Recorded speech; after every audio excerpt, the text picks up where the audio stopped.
UFC 310 Pantoja versus Asakura just took place, and I'm going to go through the entire card, starting with the early prelims, ending with the main event, giving my reaction and breakdown to every single fight on the card, and my overall event recap as well.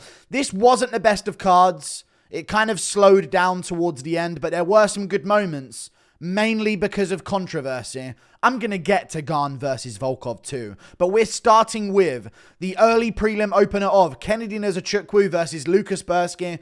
I had Kennedy Nzechukwu winning this fight via early TKO over Brzeski. He's a light heavyweight and Brzeski's a heavyweight. Nzechukwu is an unranked light heavyweight that has the frame of a heavyweight, and Brzeski is just a fat guy. That's what the unranked section of the heavyweight division is. It's just fat guys from other divisions that should be in other divisions, but they aren't disciplined enough to do so. Now, Nzechukwu didn't look as slick and clean as I thought he was going to in the first round. Brzeski was landing a lot of shots, but eventually Kennedy Nzechukwu gets a TKO in the first round. Ryan Spann move up. Johnny Walker move up. I don't know how many more times I got to tell these light heavyweights that aren't good. Move up to heavyweight. Your chin will be better because you're not draining weight. And you're actually a heavyweight, not a fat middleweight like most heavyweights are. We move on. Clay Guida versus Chase Hooper. Now, Chase Hooper won by submission. I predicted Chase Hooper to win. I said he might get it done by guillotine, I believe, or some kind of choke based on a takedown attempt of Clay Guida, because Guida does shoot with his head on the outside quite a bit. And I think even Gilbert Burns made a video this week saying that he knows Clay Guida and he's met him. And Guida actually says that he doesn't train jiu-jitsu and only trains wrestling. So, in a shocking twist, he has been submitted by Chase Hooper. This was always going to happen, though. It was kind of like an offering up to Chase Hooper to get him some momentum. And now Chase Hooper's got legit momentum where he's finishing these guys. I think Chase Hooper should be looking for a jump up in terms of talent. You know what I mean? He should get one of these names that's going to get him some respect for getting a win over. I don't know who to give him to. Immediately, Benoit Saint Denis has popped into my head, but maybe not. Maybe that doesn't make much sense. But a name at lightweight that's coming off some wins would be a good matchup for him. Maybe even like an Esteban Ribovic or a Zel Huber who just lost to him. Both of which are options, of course. But yeah, that's what I would do with Chase Hooper. Moving on. Michael Chiesa versus Max Griffin. I picked Michael Chiesa to win. Michael Chiesa won. He got the submission in the third round. Max Griffin is good. He does have good scramble ability, but I saw the Covington fight years ago, and he had a massive hole in his wrestling. And he has improved on it, but not enough to beat Chiesa. Chiesa gets takedowns in the first round. Griffin does get back up in moments, but majority of the round is controlled by Chiesa. Round 2 is a bit of a nothing round. Nothing crazy really happens as far as I'm aware. Max Griffin does a few things okay on the feet, but no one really lands anything of significance. And a lot of it is Chiesa shooting takedowns and failing them, and Griffin getting held up against the cage. And yeah, Michael Chiesa gets the choke out in the third round, though, gets the takedown, goes straight to the back and gets the rear naked. Great job by Michael Chiesa. Expected win, but still a good win nevertheless, because I don't know, Max Griffin's made it close with some other contenders, so that's actually a pretty dominant win from Chiesa and a good win. We move on. Cody Durden versus Joshua Van. I went with Cody Durden because I thought he would be able to get the takedowns necessary over Joshua Van to win the fight. Now, in round 1, I was thinking I was some kind of genius. He's getting the takedowns. As predicted, Van's not going to be able to hold this guy off of him. In round 2 and 3, the takedown stopped working. Van's timing on the takedown defense got a lot better. He became a lot harder to control. I thought Durden would be able to get the second, and then it would be a tough third round where Van would do well, but Durden would have already got the takedowns in the first and second. However, it just happened a little bit sooner than I was predicting, and Van was able to get the takedowns off of him in round 2 and 3 and land the shots that he needed to. He was hurting Durden to the body in moments. Not really badly, but he was definitely like knocking the wind out of him a few times. Van works the body very well and landing some good headshots as well. There are a few times where Durden just sort of went for like a takedown to save his image. That's the way I'm going to put it. He went for like a takedown where it was like he's just been hurt on the feet. So now he's shooting this takedown to give him an excuse to hit the canvas. In a way. Like he'd be stung by Van in the third round or the second round. and he would shoot like a nonsense takedown and then just sort of like pull guard to the ground. And it was kind of like, oh, he didn't like that. And the takedown was like a disguise to get to the canvas, basically, rather than just sort of like Oliveira Gaethjeing and just flopping backwards with a teep or something. You know what I mean? So he definitely felt a few of those shots in the second and third round. Was a good performance by Van.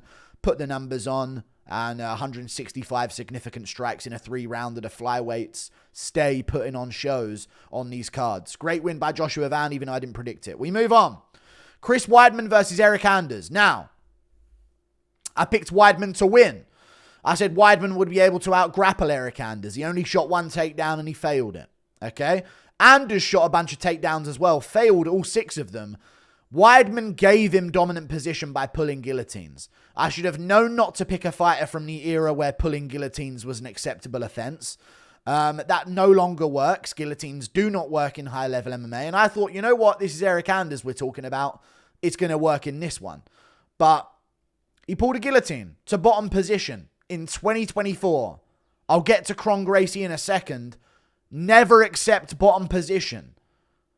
Never! You're a middleweight at catch weight, which is even heavier. Why are you accepting bottom position against an athlete like Eryk Anders? And that's what happened. He accepted bottom position after stuffing some takedowns. Dropped Eryk Anders in round 1. I think Anders at one point actually landed an illegal knee that Weidman had to recover from. Justice. Should have thrown another one. Should have made Weidman fight on through it. Then Weidman knocked down Anders in round 1. Fumbled a finish. And then again, the guillotine pull. Pulling yourself on bottom position in big 2024. We left that shit in 2013. Eryk Anders gets the win by ground and pound TKO. It wasn't like a ground and pound TKO where you're going to be like, oh my God, Weidman's never going to recover. That was a really bad finish. That was a late stoppage. Like, no, it was just like, the referee did this a few times on this card. And it's not like he robbed the fighter of... He's not like he robbed the losing fighter of a loss. But I will say this. If you're watching a fighter in a position for 4 minutes and 50 fucking seconds of a round, don't get antsy and bored and feel like you need to stop it with 9 seconds left. If you want to play that jumping in game when you don't need to on the ground and pound, but you could, do it earlier than giving the fighter on the ground the idea that there's 10 seconds left before you fucking jump in. That's been happening a lot recently, and it happened a few times on this card. Stop letting them take 4 minutes and 50 of the arse whooping. If you're just going to be like, no, that's enough. He might have a chance in round 3 if I let this keep going. I'm not angry at this. I think Anders would have went on to win anyway. It looked like Weidman was exhausted and taking a lot of punishment, but it wasn't, you know what I mean? It wasn't Grant Dawson, Leonardo Santos type ground and pound. You know what I'm saying? Where it needed to be stuff. It was no Dennis Bondar versus Carlos Hernandez type stuff. You know what I mean? Real niche references for you guys there, but I mean it. That like, come on.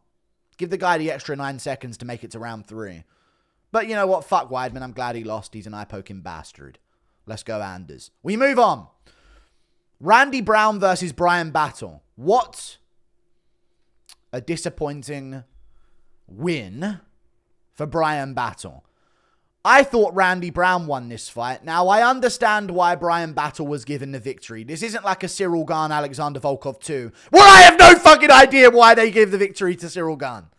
It's not like that, where there's no understanding for 2 judges to give that fight to Ciryl Gane. We'll get to it in a second. I get it.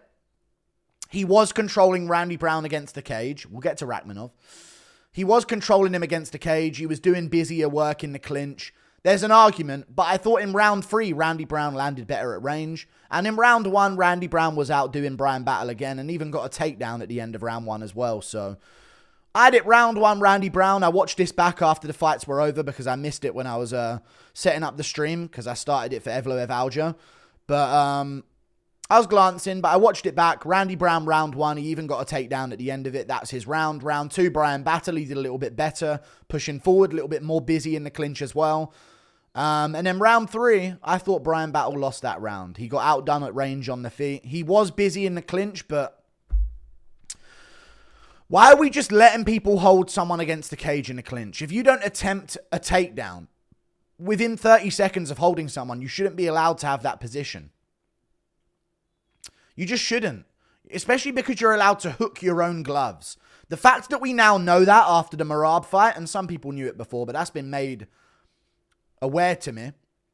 That's been brought up to me, that you can actually hook your own gloves in the UFC fight. So if you have a body lock, you can put your fingers in your opposite glove and hold that position. Should not be allowed. Should not be allowed, and it's pathetic. And Bryan Battle lost all fucking aura. Still went full heel on the mic, so I'm okay with that. But yeah, he's good. No prospect there. But, you know, maybe he looks good in his next fight. A lot of people have had some shitters on the way up to the top. We move on. Movsar Evloev versus Aljamain Sterling. Even though it wasn't the most action-packed fight, this was high-level MMA, and it should have been on the main card over fights like Mitchell versus Gracie and Landwehr Choi. Landwehr Choi was good. It was a good performance by Choi, but Mitchell Gracie should have been on the prelims. Mitchell ended well, but Evloev Sterling deserved to be on the main card. I know it was grappling, but it was fun to watch, and this is the story of the fight. I'm going to read you the takedowns. 6 out of 8 for Aljo. 4 out of 5 for Evloev. That's one stat you're going to see. 8 out of 26 on significant strikes for Evloev. 12 out of 26 for Aljo. That's another side of the story. Then I'll tell you the total strikes. 136 to Evloev, 45 to Aljo. That's what the fight came down to. Aljo actually out-grappled Evloev in this fight. He used a lot of energy to do it, and I think he wasted some energy in round 2 doing it that could have been saved for round 3, to where I think he actually probably would have got the fight if he saved energy in round 2. We'll talk about it. Round 1, Aljo's doing his thing offensively in the grappling, gets the takedown, and just sort of out-positionally controls Evloev, and also outlanded him on the feet early as well. He was landing some good kicks. Very slow looking, but like he was the one landing shots on the feet in the first round. So I thought, okay, Evloev did well at the end of round 1, but I thought Aljo was up at the start. Aljo got control throughout the first round. He wins the first round. Round 2. Evloev's being out-grappled again. Now this was... I didn't see this coming, but then Evloev starts to grapple back. Reverses some positions. Stops the back take. Ends up on top. And when Evloev is on top, and this is the difference, and this is the only thing Aljo wasn't doing that costed him the fight.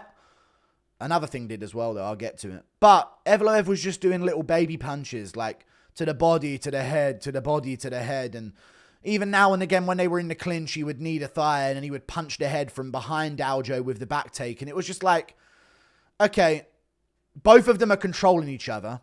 Aljo is out-controlling Evloev, but Evloev is the only one actually doing anything in the position. Like even though he did no damage to Aljo, he's the only one punching. Like he's doing little mini punches and landing shots. And when he's on top position, he's hammer fisting the side of Aljo's head. And when Aljo's on top position, he's just stalling there. And Evloev's on bottom trying to work his way out. Like it was just, Evloev took advantage of the moments by being a bit busier. That's what gave him the fight, in my opinion. Round 2, at the end of round 2. This is something that I think Aljo messed up on. And maybe if the coaches told him to do this, they're at blame. They're to blame for this. Aljo is fine in round 2 to concede the round. He has lost the round. At the end of round 2, he does so much work to get back to his feet and to score a takedown over Evloev. But it's never going to get him the round back. Never will it get him the round back. He did so much work in round 2 with about a minute left of all strength-based movements, so much hustle, so much drive, and even drove for his own takedown at the end of the second as well. And was like lifting Evloev up in moments. Like I remember he had Evloev in like a north-south and he was trying to pick him up and dunk him like he did to Keita, but Evloev was just being stood up from it basically. Aljo was doing all these movements at the end of round 2 that I was thinking, that's not going to get you the round. You've lost the round. You've done all of that for nothing. Maybe mental win. Maybe to show Evloev that he can't keep him on bottom for the whole round. And there's all of that as well. But there's also a part of it where I'm thinking, all right, there's 40 seconds left. Aljo, do not hustle everything you've got to get out from this position. You're going to lose 10-9 regardless. It's not like he's taking it from a 10-8 to a 10-9. Or he's swaying the round towards him. A lot of movement and energy was wasted in round 2 by Aljo. And he can say, you know, mentally it's a win for a fighter. You know, I don't want to be the guy that ended on the bottom in round 2. And I want to show him in that round that I'm able to get back up. But then I'm thinking, dude, you did a lot of effort there. And you could have had that in the tank in round 3. Round 3 comes around. Aljo's doing his thing early. He loses position late. Evloev, I think Aljo fell off the top of Evloev, or... No, I think Evloev span out of bottom position. Aljo had Evloev's back. Aljo was on bottom with the back. Evloev, I believe, span out on top of Aljo in that position, stopping the takedown. I think Aljo was trying to maybe drag him down with the back take or something like that, and it was looking like, oh my God, Aljo's going to stall out this round with the back take. But then Evloev got on top and just started landing busy punches, and that was the difference. He was landing busy punches, and there was a moment where he had the legs, which I like to call the cliffside position because it's a very inbred move, where he tangles up the legs in like a triangle with his legs. And he just sat up while Aljo's legs are stuck, and Aljo sat up on bottom, and Evloev's just like shoveling little uppercuts into him, and it's just like, okay. Evloev wins the round 3 and 2. Aljo fumbled it at the end of the 3rd. Great performance by Aljo, by the way. To be getting takedowns on Evloev is fucking insane. And it proves that bantamweight skill is superior to featherweight. It is. Bantamweight is the best division in the world. I have no idea how Marab has remained the top of that division. It ruins the credential of that statement, but it is. But yeah, just slipped it. Round 3, lost position. And then round 2, so much work that was a waste. Even in round 1, round 3, picked up Evloev and slammed him. And a lot of people are saying the slam was more than any of the punches Evloev did. And I think, okay, there's an argument, but why are you slamming him there? You could get a KO, maybe, but you lost position from that. And it was a massive strength power move that didn't need to be done. So, I don't know. I was surprised by the fight. I thought both guys looked good. I think Ilya would beat both, but yeah, Evloev looks human again. But Evloev has looked human at every point in his career. I mean, I'm going to do more of a breakdown on this because this is a great fight. This is a legacy fight right here. If Aljo got that win, that's huge for his legacy, and this is huge for Evloev's legacy moving forward as a contender. But you look through Evloev's career, I mean, the very close fight with Arnold Allen, very close fight with Aljamain Sterling, very close fight with Diego Lopez, who took it on short notice. Very close fight with Dan Ige. No, not a close fight. He dominated that one, actually. But he had like a competitive round with Nick Lentz and nearly gave away a second round. You know what I mean? He's had like a dodgy 3rd round with Hakeem Dawodu.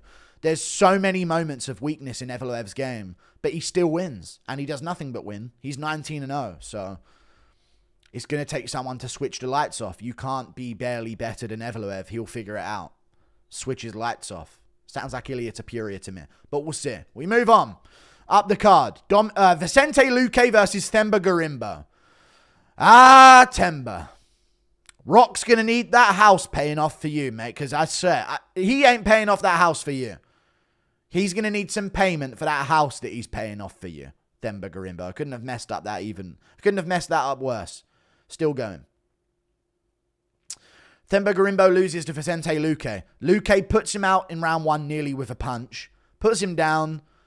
And the Dark Knight rises, dude. Snatched that Darsh choke straight out of a time warp into 2018, where he met the original version of Vicente Luque, and Luque showed him the Darsh choke. From 2019, 2018, he looked into the time vortex and saw the old version of Luque that would have got that Darsh choke, and therefore got the Darsh choke over Themba Gorimbo. We're talking 2020 Luque, 2021 Luque. This is legit Luque, not the Luque that shelled up after being hit once by Buckley and completely gave in and quit. Which is why I never picked him to win this fight. In form Luque, I easily picked to beat Themba Gorimbo. But when I see that image, and then I see in his other fight he's not looking too good either, I'm thinking this guy's never going to be the same. Brain bleed, hemorrhage of the brain artery, and nearly dies, and worried about taking shots, and took one off Buckley and just covered up on the ground immediately and didn't even really land like it wasn't anything. Like, I did worry for Luque moving forward in his career, but he snapped the losing streak. And Luque fans are back, dude. I was the biggest Luque fan. Before my channel, and even during the start of it, Luque was my favorite fighter. He got robbed. Oh no, Mike Perry got robbed by him. But either way, Luque was my favorite fighter back in the day. And I say back in the day, I'm talking like pre-pandemic, but even during it, dude, I always liked Luque, so it's good to see that he hasn't lost his career. If that was Nick Diaz in there with him. UFC need to find a different matchup for Nick Diaz, please. Maybe Anthony Smith. We'll get to him. Moving on. Dominick Reyes versus Anthony Smith.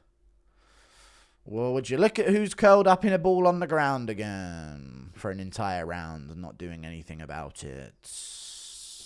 TJ Dillashaw was watching this fight, edging to this, because it's just absolutely what TJ Dillashaw has been saying about Anthony Smith.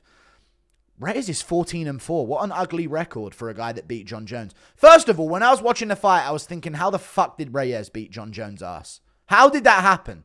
How did Smith go 5 rounds with John Jones? What? You know what I mean? I was real confused by that. But Dominick Reyes, Anthony Smith. Anthony Smith actually started the first round pretty well, landing some decent shots. He looked bigger for this fight as well. He looked like he'd put on some weight, like muscle-wise. He didn't look shredded, but he looked just more rounded off in his shoulders and his chest and all that. You know what I mean? He just looked more...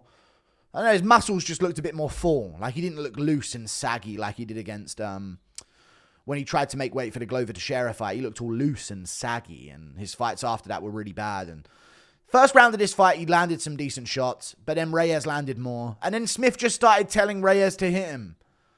Putting his hands down, leaving his chin out there. Reyes was just hitting him with 1-1-2, 1-2, and following up. And Smith just let Reyes hit him in the face to have like an epic hero moment.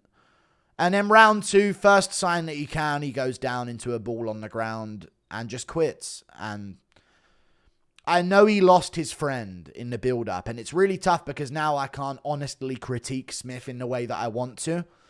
Because he's just going to say that that was the reason why he looked so bad, even though that's how he's looked in every fight over the past 10 years nearly, that he doesn't like fumble and somehow miraculously end up on someone's back on top of him. But it's just like, I'm glad Smith retired. He said probably, but he should retire because when I saw the promo they played of the guy passing away, I said, I bet you Smith's going to lose, look terrible, and then say that's why. And it's sad, and I'm heartless for even bringing it up, and I'm horrible for bringing it up. I shouldn't be. Rest in peace to that guy. I wish Anthony Smith the best in dealing with that. But I'm just judging the fight, and I just knew he would curl up in a ball and quit, because he always does. He just curls up in a ball and quits, and never tries to advance position. He gets 2-on-1 wrist control, and then just stays there on his knees, and you can almost see him holding their arm down on top of him. It's so weird that he does it all the time, but Anthony Smith continuously shells up in a ball on the ground after failing a takedown, and then lets Reyes land 80 elbows on him over and over and over again before anything is done, and then the referee steps in with 4 seconds to go. Another one of those moments where you're like, why are you waiting until 4 seconds left? The referee is almost being like, you thought you were going to make it to next round, I got in there. Like, the fighter knows how much time is left in the round. 14 seconds left, sorry. At that point, don't step in. I didn't even know their fight had stopped. I thought it'd been like the bell had sounded, you know what I mean? But why are you stepping in with 14 seconds left? Let us go to another round at that point. What you do is save them from the extra 3 elbows of damage after he's just taken 85. Refs need to make decisions sooner than seconds before the end of the round. It annoys me. But Dominick Reyes wins, gets a TKO. Reyes is back. And he's a top contender again, looking for a big matchup. Shout out to Dominick Reyes. We move on up the card. Nate Landwehr versus Doo Ho Choi. I picked Nate Landwehr to win. He looked shit. I will say that. Now, Doo Ho Choi looked good. But did he though? He looked good. His takedowns were good. His positional control was good over a guy like Nate Landwehr. That's no joke. This was another one of those stoppages where it was like, I get it, but it's not going to be a highlight, is it? Like, it's not going to be a punch, the ref steps in. There's another one where the ref just kind of went, well, he ain't moving, and he's fine, but he ain't escaping this position, so I'll just stop it. You know? Because they were in crucifix for a long time. I get the stoppage, though. Great win by Doo Ho Choi. He's back. Doo Ho Choi was a surgeon prospect at one point when he was moving up the division. They gave him Cub Swanson. I think he fumbled at one point against Charles Jourdain as well. Got finished in that fight. And He had some streak of wins before that against some prospects and some other older contenders that he would TKO and stuff and look really good against. But then he sort of stopped. He lost to Cub Swanson. He lost to Charles Jourdain. He lost a few fights where he took some damage. And it was like, is he going to be the same? And he's back. He just beat Nelson and Landwehr back to back. Or did he draw to Nelson? Let me have a look at his recent fights. He beat Bill Algeo, huge win. Nate Landwehr, huge win. Drew to Nelson, but only because of a head clash they didn't really do anything. So it's kind of a bullshit point deduction. And other than that, he hasn't had a win since... I mean, he got knocked out by Stevens, knocked out by Jourdain, beaten up by Swanson. Before that, he hadn't won since 2016. So now he's putting together some wins. 33 years old. Had some time off for what I'm hoping was military service, because if he's still got to do that, his career's done now, and he's going to go do it now. But yeah, look good. On the feet, though, I just thought Nate Landwehr looked awful early on. I don't know if anyone else noticed that, but I've seen Nate Landwehr look way better than that on the feet in the first round. He just didn't throw anything, was throwing at half speed when he did, and never sat down on any of his shots, just sort of huddled up and basically looked like he was trying to get finished by TKO on the feet in round one. It was a really bad look for Nate Landwehr, but hey, that's the fight. Nate Landwehr showed up, didn't perform. And, positionally, Choi kept some good positions over him. Where I thought Nate Landwehr was going to be like, okay, this is where the pace takes over. And at the end of round two, it looked like that could be the case. But Choi would end up on top. He would find a way to end up on top using some really cool trips and throws. So, good for Choi, dude. Really good win. He needed that. He's back on momentum. Give him a name. We move on. Bryce Mitchell versus Kron Gracie. This is what I'm talking about. If Kron Gracie can get a ranked opponent at featherweight, one of the best divisions in the sport right now. A lot of people aren't understanding my anger at Kron Gracie, and I'm spitting everywhere now. I don't know why I'm spitting so much. But, what's the rankings right now? Where is it? Bryce Mitchell's number 13 in the division. Okay? There are so many contenders that want ranked opponents that have actually earned it. Gene Silver's fighting Melsik Bagdasarian. Why? So Kron Gracie can get his shot against a ranked opponent. Why? Oh, because Kron Gracie did the great feat of having a humiliatingly bad performance back-to-back against Charles Jourdain and also against Cub Swanson. Both unranked. He fought both of them. He looked shit against both of them and did nothing in those fights. But pull guard and embarrass the fucking sport on the card, whatever it was on. And yeah, he's getting a ranked opponent again because his surname is Gracie. He's shit at MMA. I'm sorry. He's got jiu-jitsu, and in a jiu-jitsu event, he would do well, I'm sure. That shit don't work. You can't be pulling bottom position. You can't be pulling guard. The only matchup I want to see at featherweight moving forward is Kron Gracie versus Ryan Hall. And I won't take another matchup. If I see him on a main card again, it's an embarrassment to the sport. Bryce Mitchell gets a KO in round 3. Looks good throughout the fight. Little danger in round 2 with the armbar attempt. But again, jiu-jitsu doesn't work if you're aware of it. And, Kron Gracie, back on a main card, hogging a main card of a pay-per-view spot to pull guard, throw punches like he has no idea what he's doing, and lay there on bottom position doing fucking nothing for the whole fight, embarrassing the sport. Again, I love the lineage. Oh, what a great storyline the Gracies have, dude. You should have been there for the Gracies. People forget, man. I get it. At this point, we have to start thinking about what product we're putting on the main card of our pay-per-views. 5-2 Kron Gracie, that's now 5-3, that had been on a 2-fight losing streak, does not deserve number 13 in the world, Bryce Mitchell, on the main card of a pay-per-view. Sorry, not sorry. Embarrassing. Brazilian Jiu-Jitsu don't work. You have to mix it with something. Devastating striking. Really good wrestling ability. Shit don't work in the sport, man. And these are the elite of that, and it just doesn't work. You ain't shooting takedowns, you ain't getting takedowns, you ain't landing shots on the feet, you ain't dropping no one. You're just standing there, hobbling forward like you have no idea what you're doing, and just loosely flinging your limbs at your opponent in a hope that something will happen. Bryce Mitchell outlanded him on the feet. Landed some really good knees in the clinch. And then just kind of let Kron Gracie, if he pulled guard, he was just like, okay, I'll slam you down and go for a takedown, and just landed him full guard on top. Even had half guard in moments over Kron Gracie and opted for that and played it safe. Didn't get submitted from Kron off bottom.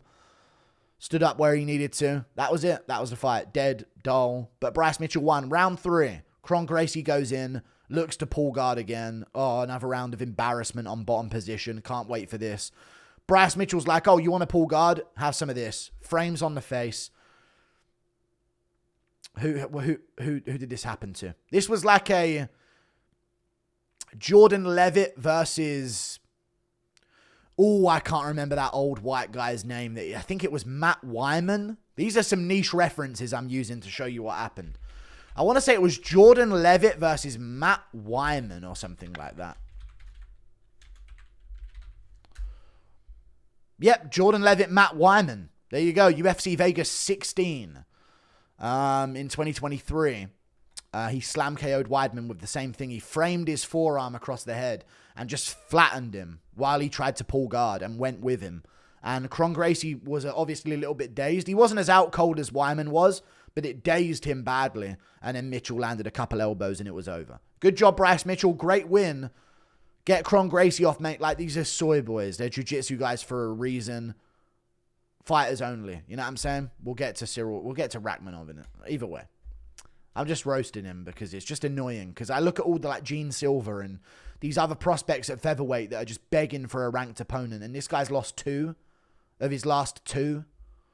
You know? His last fight was May of 2023. He lost and looked shit the whole time. Before that against Cub Swanson, he lost again. That was a year before. Lost and looked shit the whole fucking time. Now he gets a ranked opponent, main card of a pay-per-view. Fuck that privilege, dude. He's trash. Let him get some wins if he really wants to be good. But no, he won't, because he's a jiu-jitsu guy. And that shit don't work in MMA unless you're nasty on the feet or nasty in the grappling. We move on. Ciryl Gane versus Alexander Volkov.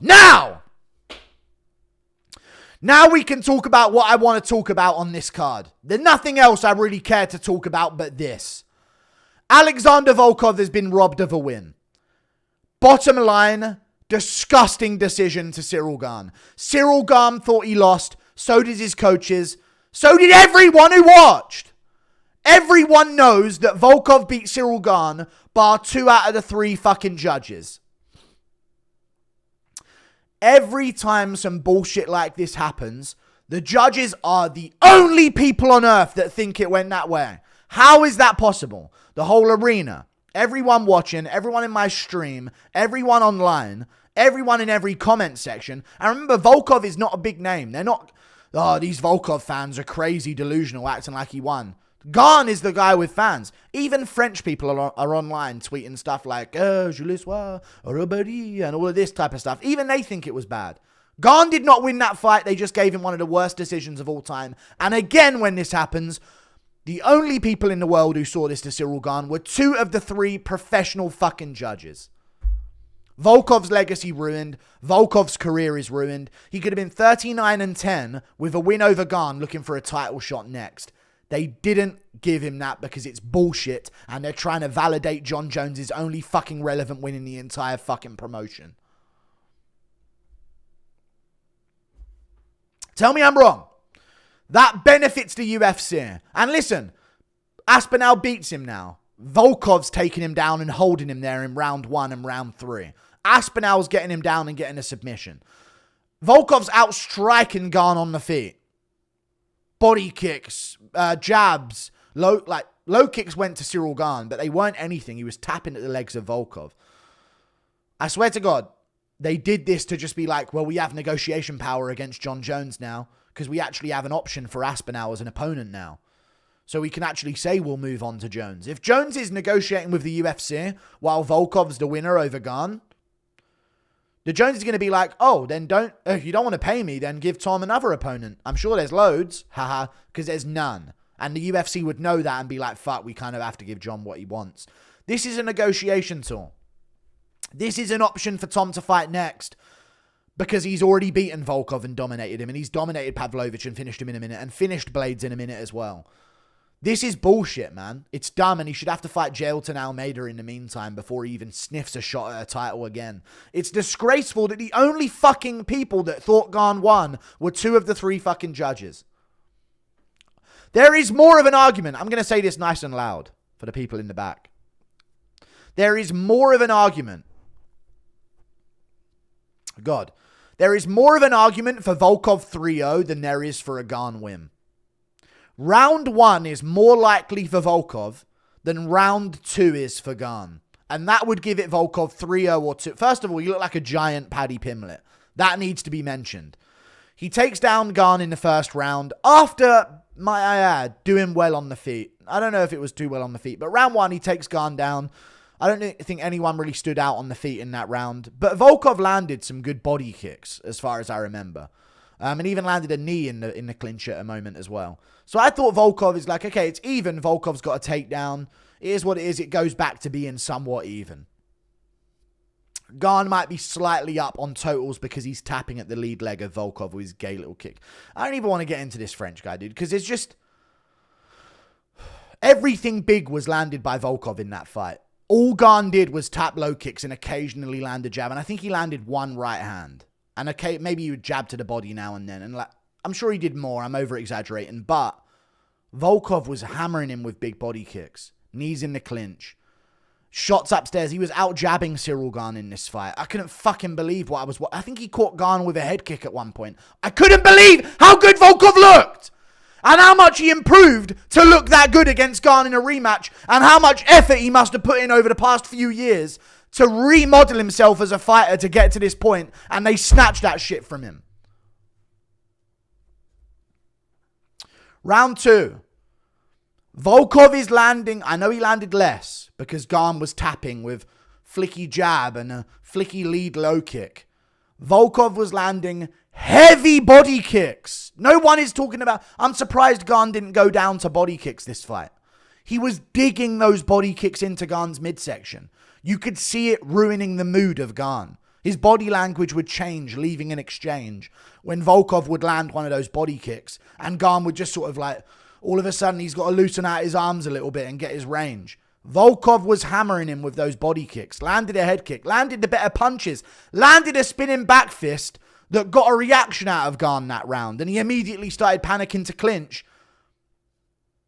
Other than that, Volkov got a takedown at end of round 1. Gane had a guillotine attempt. If you want to have that give Ciryl Gane the round, that can give Ciryl Gane the round. What happened in round 2? Volkov had a legit guillotine that was actually somewhat in standing, and he ended up pulling it onto the ground. Dumb as fuck again, by the way. I think Ciryl had a failed leg lock attempt in round 3 or 2. One of them, but it wasn't a real attempt.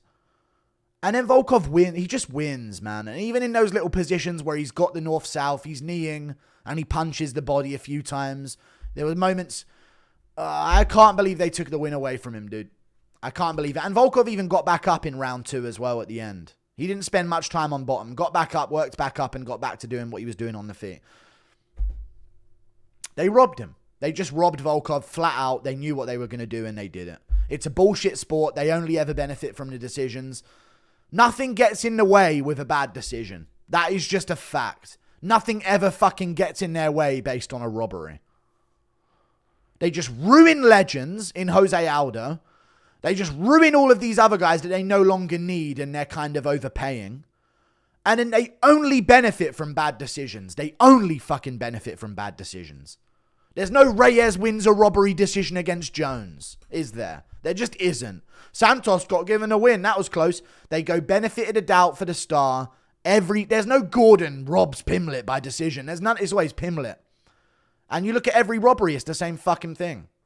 Every decision you disagree with, maybe bar 1 or 2 that you can think of, has helped the UFC. And that's why they'll never change the judging. And Volkov fraud checked Gane's grappling in round 3 as well. Gane looked shit on the feet and on the ground. He couldn't get anything going on the feet. Volkov outstruck him and outgrappled him, and he just lost the fight. And Rogan's up there. He looked like he was injured. Why did you think you lost? It was really close. And Rogan's gay for him, so he's obviously going to go up there gay. I make a whole Rogan video, dude, pissing me off this card as well. Bet you he was slobbering all over Kron Gracie's guard pulls. I don't even listen. Bullshit. Volkov won. He's robbed. Robbed of a career-defining win. He gets that win. I'm no joke. He's in the top 10 conversation of heavyweights of all time. And before you tell me otherwise, he had been 39-10 with a win over Ciryl Gane, Pavlovich. Already we're looking at a great resume, by the way. Ciryl Gane, Pavlovich. He's got Tuivasa win. He got a win over Rakhmonov. He got a win over Rosenstruik. Like, this guy's picked up some nasty wins in his career. You know, Tybura, Overeem. Look at the names that he's picking up on his resume. Walt Harris ain't really a great name, I get it. But it would have been the start of Volkov cementing himself as like a name to be remembered at heavyweight. That's what I'll say at the very least.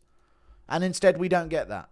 Greg Hardy did better on the feet against 2019 Volkov than Ciryl Gane did in this fight. About the same level, I'd say. Which shows how much Volkov has improved. Fucking bullshit, dude. If he doesn't get a top contender next, I don't know. Next fight for Volkov should be a top contender. Blades rematch at the bare minimum. It just pisses me off, though, man. And I'd pick him against Blades. I think he looked really good. And I think Volkov would be more of a problem for Tom than Gane would be. But no, way to make Jones' only relevant win look better by actually legitimizing it at the top of the division. Fucking bullshit, man. We move on. Shavkat Rakhmonov versus Ian Garry. Shavkat, man. Shavkat Rakhmonov. Wasn't the best performance, was it? Really, really ugly performance from him. Ian Garry surprised me in his takedown defense. You know, he outlanded Shavkat on total strikes. He outlanded him on significant strikes. He had the more meaningful moments on the ground out of the two of them. I agree with the decision. I thought Shavkat won rounds 1, 2, and 4. Pretty clearly. He got a takedown finally in round 4. He got the takedown that he'd be praying for the entire fight.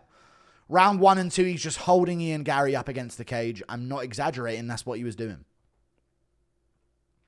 I believe he landed a good overhand in round 1 that like literally would have given him the round against Ian Garry. There was another moment in round 2 where he kind of landed something that got a reaction, but not really.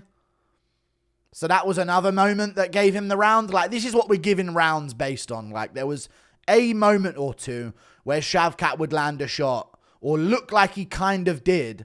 And other than that, it was just him pushing Ian Garry up against the cage. That was the first 2 rounds of this fight. Well done, Shavkat. I swear I thought this guy was the one that was going to break the curse of the Ovs. Anyone whose name ends in Ov, other than Volkov, who's a Chad. But even then, his game plan wasn't the most effective, was it? He ends up on top of Gane in round 3, just punching the leg and stuff. Either way. He should have won, he got robbed. I was thinking someone from this region would be fun. Not just Ilia Topuria. There's got to be more. But no, dude, he lives up to it, man. Just holds this dude, Ian Garry, up against the cage. And the crowd's cheering. I'll tell you this. If that was Bilal having that performance, you know how much shit the MMA community would give him? We're not going to be mean enough to Shavkat than we should be. Bilal Muhammad, if he ever performed like that, that is a bad, boring performance. In Bilal Muhammad's world, that's a bad, boring performance. Bilal was looking at that saying, the guy can't even fucking entertain the crowd. Bilal puts on wars compared to that. I've never felt less aura in the octagon than when Bilal walked into the cage and Shavkat was stood there. Never felt less. No hype. All hype has been removed as far as I'm concerned. It's still an interesting fight. Would I lean towards Bilal? Probably yes. But still, it's just holding Ian Garry against the cage first 2 rounds. Ian Garry's balanced, by the way. To not get taken down in the first round. He has a judo background, and I mentioned that in the build-up, and a lot of people have mentioned it throughout his career. He's got really good balance with his hip positioning and just balance in general when they're swinging around in like a 50-50. Someone's going to topple over position.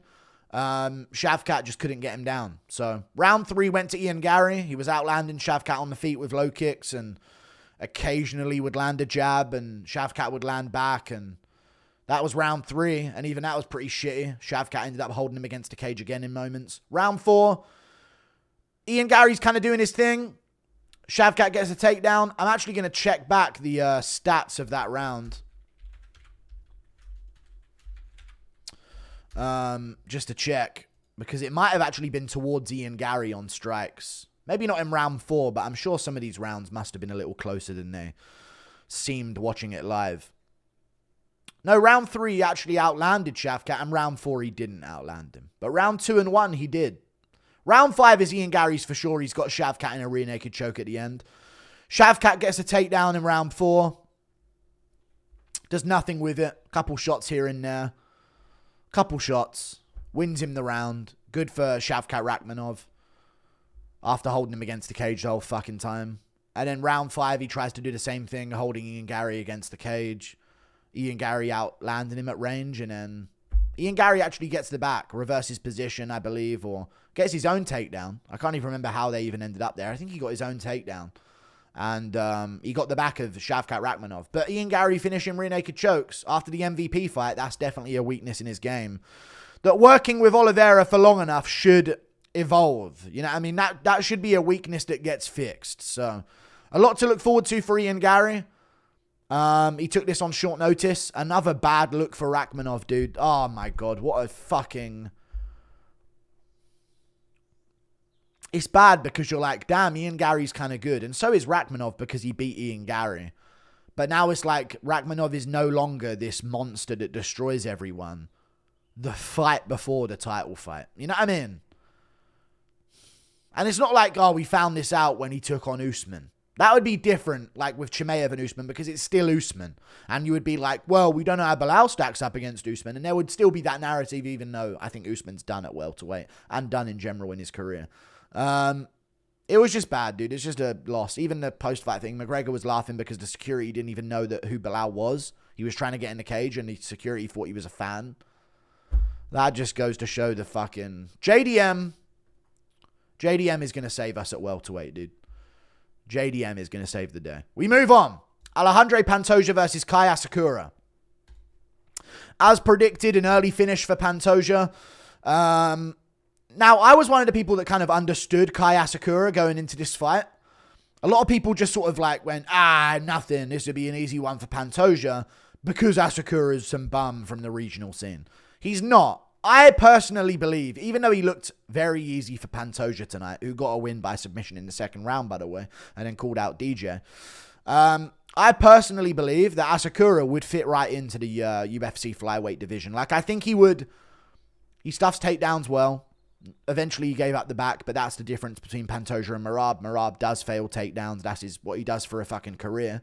Why was everyone surprised that Asakura was stuffing his takedowns? Everyone does, but O'Malley apparently. But